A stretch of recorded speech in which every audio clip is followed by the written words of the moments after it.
नमस्ते एवरीवन। पिछले एपिसोड में हमने एक बहुत अच्छा टूल लिया था जिसमें 4 स्टेप्स में हम अपनी इमोशनल डिस्टर्बेंस को दूर कर सकते थे और साथ ही साथ अपने अनरियलिस्टिक बिलीफ को रियलिस्टिक बिलीफ में कन्वर्ट कर सकते हैं। तो पहला स्टेप था जॉट डाउन कीजिए अपनी इमोशनल डिस्टर्बेंस। दूसरे स्टेप में हमने किया था कि उसका एक्सटर्नल और इंटरनल कारण ढूंढ लेना है। तीसरे स्टेप में हमने देखा था कि वो जो इंटरनल कारण है वो कौन से अनरियलिस्टिक बिलीफ के ऊपर बेस्ड है। चौथे स्टेप में हमने उस अनरियलिस्टिक बिलीफ को रिप्लेस कर दिया था रियलिस्टिक बिलीफ से। तो इस फॉर्मूला से बहुत सारे लोगों को बेनिफिट हुआ है, लेकिन आपके कुछ क्वेश्चंस भी आए हैं, तो मैंने सर से रिक्वेस्ट की है आपके इन क्वेश्चंस के आंसर्स देने के लिए। तो आप ध्यान से सुनिए। यदि आपका क्वेश्चन नहीं भी है तो आपके किसी मित्रगण का, रिलेटिव का, फैमिली मेंबर का क्वेश्चन हो सकता है, या फिर आप इसको किसी ना किसी फॉर्म में रेजोनेट ज़रूर करेंगे। तो सर पहला क्वेश्चन ही एक स्टूडेंट की तरफ से है और वो उसका कहना है कि मेरे पेरेंट्स हर बार दूसरे स्टूडेंट्स के साथ या दूसरे बच्चों के साथ मुझे कंपेयर करते हैं, तो इससे मैं कैसे निजात पाऊँ या इससे मैं कैसे आगे बढ़ूँ? तो वो जो पेरेंट्स उसका कंपैरिजन करते हैं, तुलना करते हैं जी। दूसरों के साथ, क्या वो रोक पाते हैं? क्या वो बच्चा, वो जो स्टूडेंट है, वो रोक पाएगा? नहीं, क्योंकि उसके हाथ में नहीं पेरेंट्स है। को तो नहीं चेंज कर सकते। तो ये जब उसका कंपैरिजन होता है तो उसकी व्यथा क्या होती है? उसको दुख होता है, वो उदास हो जाता है, या फिर उसको गुस्सा आता है, क्या होता है? तो उसके क्वेश्चन के हिसाब से तो मुझे लगता है कि वो दुखी हो जाता है, क्योंकि पेरेंट्स जो हैं वो कंपेयर करते हैं और वो उनके एक्सपेक्टेशंस तक नहीं पहुंच पाता, तो वो दुखी हो जाता है। जी, बराबर। अब पहला स्टेप क्या हुआ? लिख लेना है। तो दुखी हुआ, जी उदास हुआ। जी। दूसरा स्टेप में बाहरी कारण क्या है? कि पेरेंट्स कंपेयर कर रहे हैं, तुलना करते हैं। जी, बराबर। अंदरूनी कारण क्या हुआ? द्वेष। हाँ, द्वेष किसके है तरफ? कि तुलना हो रही तुलना की तरफ, द्वेष। तो राग किसकी तरफ?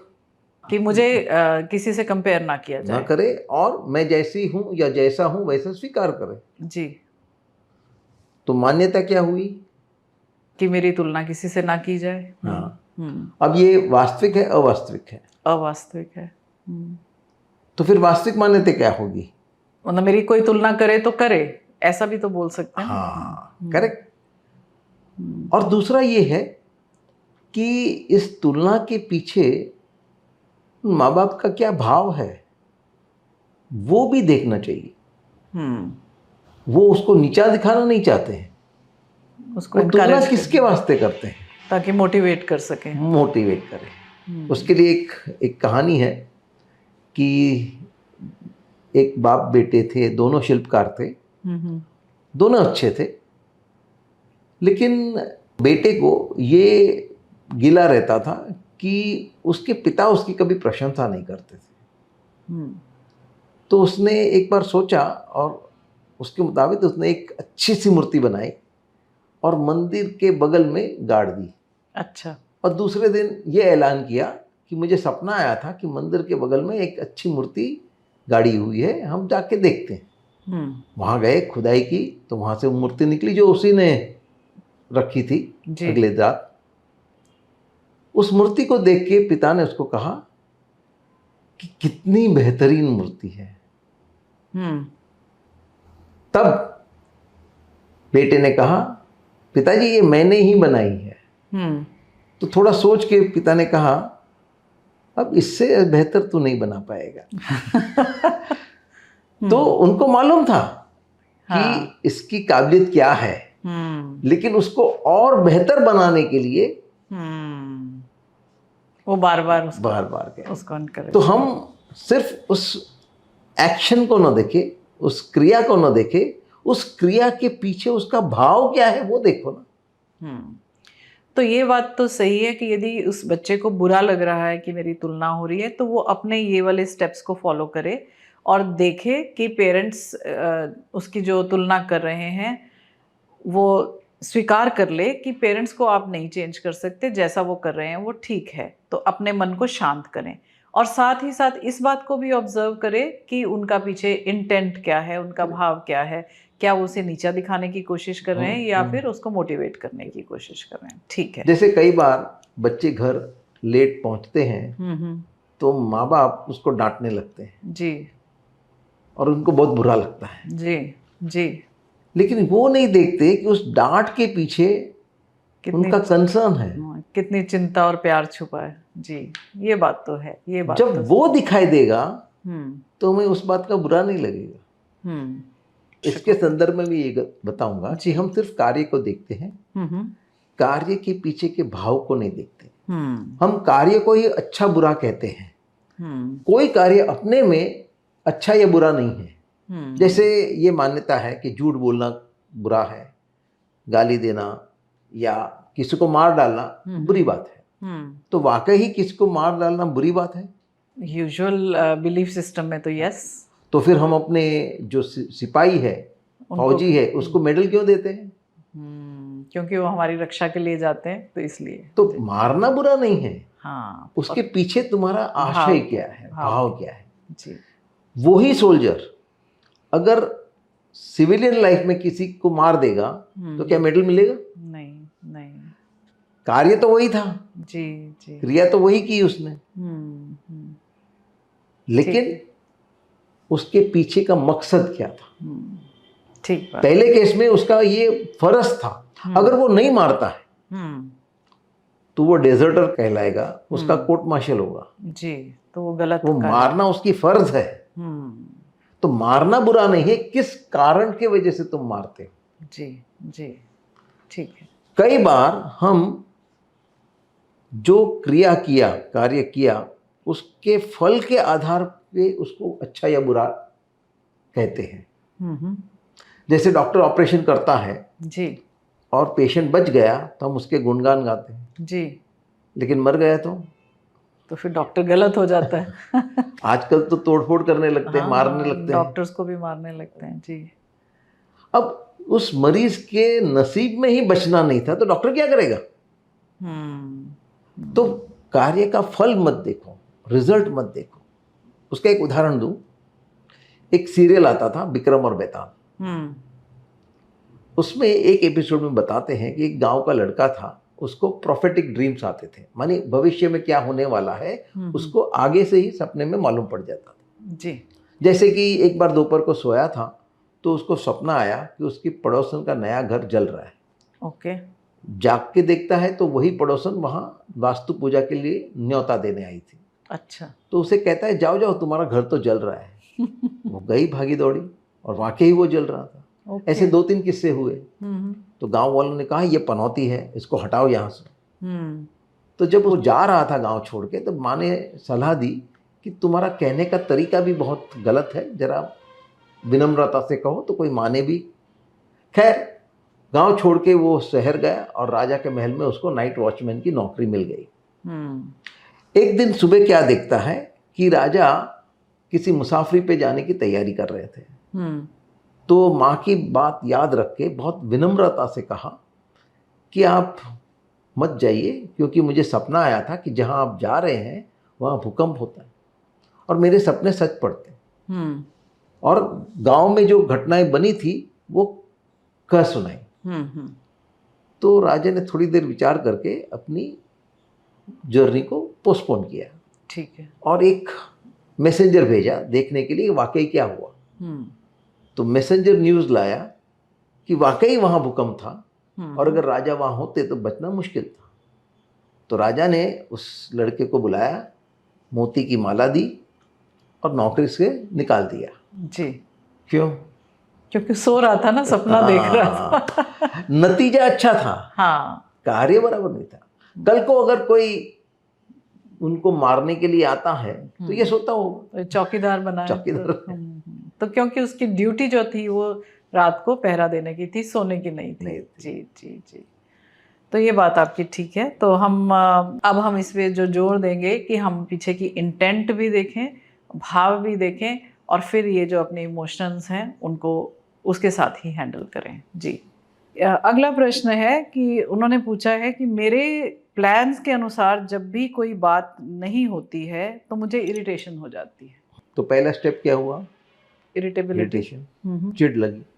क्यों लगी? बाहरी कारण कि मेरा प्लान सफल नहीं हुआ। जी। तो अंदरूनी क्या कारण है कि सफल होने ही चाहिए। हाँ, मानी वो आप थर्ड स्टेप पे चले गए। अच्छा। सेकंड स्टेप, बी स्टेप क्या है कि ये जो असफल रहा मेरा प्लान, उसकी तरफ द्वेष, और प्लान मेरा सफल रहे उसकी तरफ राग।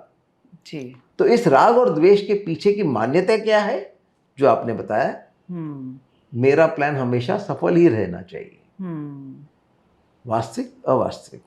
अवास्तविक, हाँ। तो फिर वास्तविक मान्यता क्या होगी? कि कभी सफल होगा और कभी सफल नहीं होगा, तो एक्सेप्ट कर लिया जाए। जी। कि जीवन में उतार चढ़ाव तो आते रहते हैं, हमको उसको स्वीकार करना है कि हम हमेशा सफल ही रहे। वो मुमकिन ही नहीं है, और फिर उसमें ग्रोथ भी नहीं होगी ना। क्योंकि आप सीखेंगे ही नहीं, रास्ता ही नहीं मिलेगा आपको। जी। तो असफलता को असफलता मत समझो, it's a stepping stone to success. जी। थॉमस एडिसन को, जिन्होंने लाइट बल्ब का आविष्कार किया, उन्होंने 200 एलिमेंट पे एक्सपेरिमेंट किया था। तब जाके उन्होंने टंगस्टन को ढूंढ निकाला। जी। जी। तो उसने एक बार कहा कि जो भी नतीजा आता है वो आपको कुछ सिखाता है। तो पत्रकार ने उनको पूछा, आप 199 बार असफल रहे तो क्या सिखाया? बोला, ये काम नहीं करते हैं। या आई रिमेम्बर ही कोटेड कि I know 200 ways not to create a bulb। तो ये भी तो सीखा उन्होंने कि 200 बार कैसे बल्ब नहीं बनाया जाता है। या दैट इज आल्सो इंटरेस्टिंग। सो एक बड़ा ही जनरल क्वेश्चन जो मैं देखती हूँ, आसपास के लोग फ्रस्ट्रेटेड ही रहते हैं। वो कहते हैं कि मुझसे ना बाहर का इनजस्टिस, करप्शन और ये सब नहीं देखा जाता। हाँ, तो यहाँ पहला स्टेप हुआ इरिटेशन, चिढ़ते हैं। हाँ। बाहरी कारण क्या हुआ? करप्शन। जी। तो अंदरूनी कारण क्या हुआ? करप्शन के प्रति द्वेष और नॉन करप्शन, ऑनेस्टी के प्रति राग। तो मान्यता क्या हुई? कि जस्टिस रहना चाहिए चारों तरफ, करप्शन नहीं रहना चाहिए। हाँ। सब लोग ऑनेस्ट ही होने चाहिए। जी। किसी को भी करप्ट नहीं होना चाहिए। जी। वास्तविक, अवास्तविक। अवास्तविक। तो वास्तविक मान्यता क्या होगी? कोई करप्ट भी होंगे, कोई नहीं भी होंगे। मतलब आपके हिसाब से नहीं चलेगी दुनिया। एग्जैक्टली। हम दुनिया को बदलना चाहते हैं, जो हमारे बस में नहीं है। हाँ, आपको करप्शन पसंद नहीं है, आप करप्शन मत कीजिए, लेकिन आप ये आग्रह क्यों रखते हैं कि जैसे मैं करप्शन नहीं करता हूं, किसी और को नहीं करना चाहिए? वो आपके बस की बात ही नहीं है। या फिर आप ऐसी पोजीशन पे हो कि आप किसी करप्ट व्यक्ति को सजा दे सकते हो। हाँ। स्टीफन कोवी ने कहा है कि हम सर्कल ऑफ कंसर्न में जीते हैं, सर्कल ऑफ इन्फ्लुएंस में नहीं जीते। इसको इलैबोरेट कीजिए सर। तो एक व्यक्ति ने अपने मित्र से कहा कि मेरे और मेरी पत्नी में काफ़ी स्मूथ रिलेशनशिप है, क्योंकि हमने डिसीजन का बंटवारा कर लिया है। ओके। छोटे छोटे डिसीजन मेरी वाइफ लेती है और बड़े बड़े डिसीजन मैं लेता हूँ।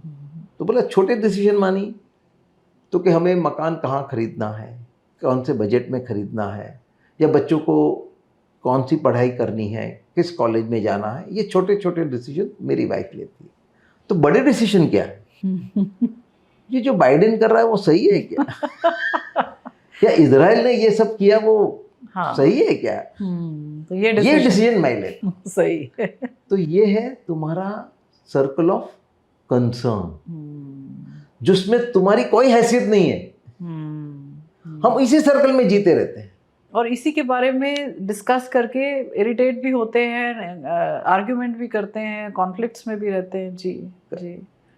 तो हमें आना चाहिए सर्कल ऑफ इन्फ्लुएंस, तुम क्या कर सकते हो। तो जैसे ये इमोशनल टर्मोइल होता है जब क्रिकेट मैचेस होते हैं, या फिर जब देश में इलेक्शंस होते हैं, स्टेट में इलेक्शंस होते हैं, तो बहुत सारे आर्ग्यूमेंट्स और बहुत सारी चीज़ें होती हैं जिसमें हमारा कोई इन्फ्लुएंस नहीं है, जिसमें कोई रोल नहीं है, जिसमें हमारा कोई दबाव नहीं है। हाँ। तो इस तरह के लोगों को आप जो सलाह देना चाहते हैं कि आप वही कीजिए जो आपके कंट्रोल में है, आपके दायरे में, आपके दायरे में है, और उसी में खुश रहिए। स्ट्रेस मत लीजिए, ना अपने परिवार वालों को स्ट्रेस दीजिए। तो सर ऐसे तो बहुत सारी बातें हैं और बहुत सारे क्वेश्चंस आए हैं, और हम क्योंकि आज अनाउंस भी करेंगे और क्वेश्चंस के लिए, तो जो भी आएंगे तो अगले एपिसोड में हम फिर ये और कुछ एग्जाम्पल्स लेंगे और आप लोगों के प्रश्न लेंगे। आप अपने प्रश्न भेजिए, तो जितने भी हम प्रश्न आपके ले पाएंगे नेक्स्ट एपिसोड में आपको आपके सॉल्यूशंस देंगे। Thank you so much for watching. I will see you in the next episode.